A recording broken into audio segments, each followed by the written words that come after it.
Hello everyone. My name is Ambika. In the months after achieving my next level credential ACC, I got a lot of questions regarding the application process. So I set out to create this video to help those who are preparing for the next stage of their coaching career. I have met the coaches who are either on ACTP or ACSTH path in my coaching journey so far. The ACTP is an integrated program that handles all aspects of your credential process. The people who are on ACSTH route can very well use this video to assist them to submit the application forms independently. I have broken up this video into 3 sections. In the first, I will go over the documents that you need to have on hand while submitting the application. In the following section, I will explain how the application form works. And in the final section, I will share some pointers based on my experience to make things easier for you. Let's begin.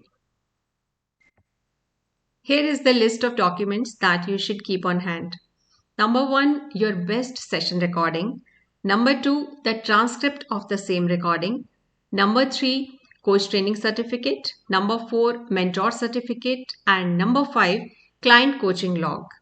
Make sure that your recording is in the appropriate format as given in the application form. The transcript name and audio file name should also meet the specifications. And I have some suggestions regarding point 1, 2, and 5 that I will discuss in the video's last segment. Let us now proceed to part 2. When you visit the ICF website, you have the option of joining ICF and applying for ACC, or you can apply immediately without joining ICF. The application form has a few tabs at the top of the page with a mark of pen, which indicates that these tabs are unlocked and need to be filled out with information. They ask you some standard questions that you can answer easily. Once you have responded to all the questions, a thumb will appear in place of pen, indicating that you have correctly filled out the form in accordance with the ICF requirements.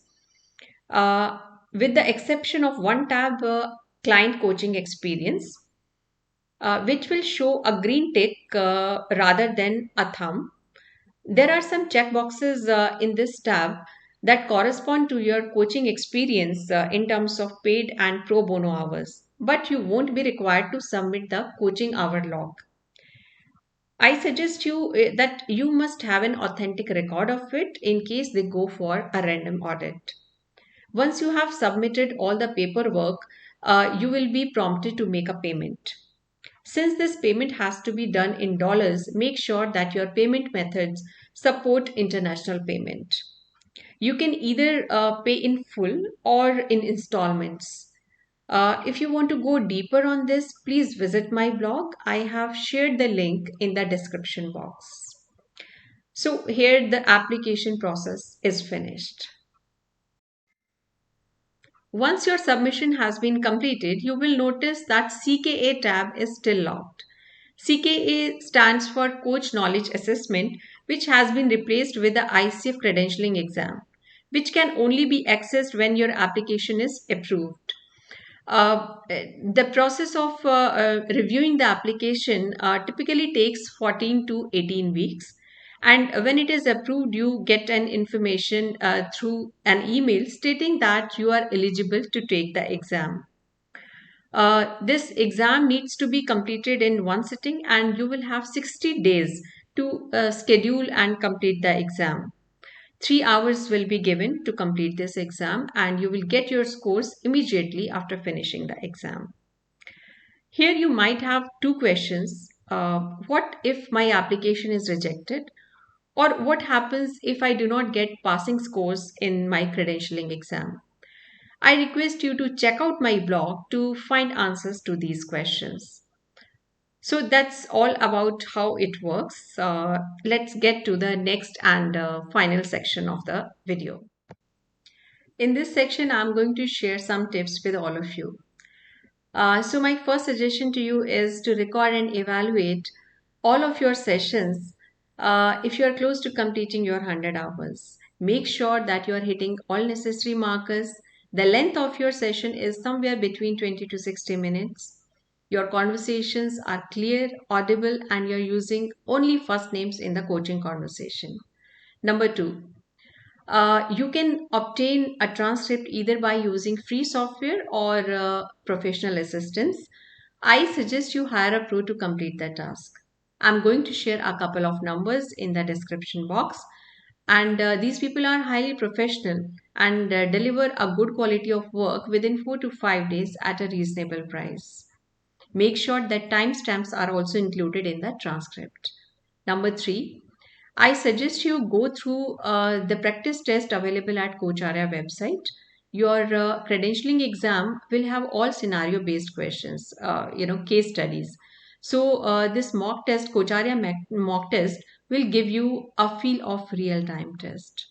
Number four, to avoid unnecessary tension and the possibility of making any mistake, I recommend you download the sample application form from ICF website and read it carefully at least twice.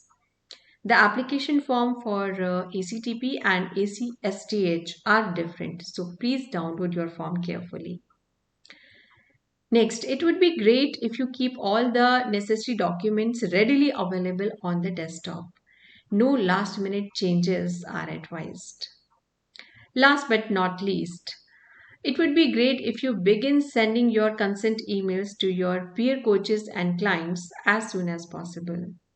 Keep in mind that you won't get 100% approval soon after sending the emails. It could be anything. Some people may not check their emails for weeks while others may deny permission.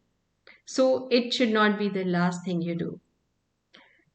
I feel that I have covered almost everything in this video which one needs to know before submitting the application. And if you still have more questions, you can write them down in the comment box. I would love to address all of them. Uh, it would be great if you share it with people where you feel it can add some value. And I wish you good luck. I hope your certification goes well. Thanks for watching.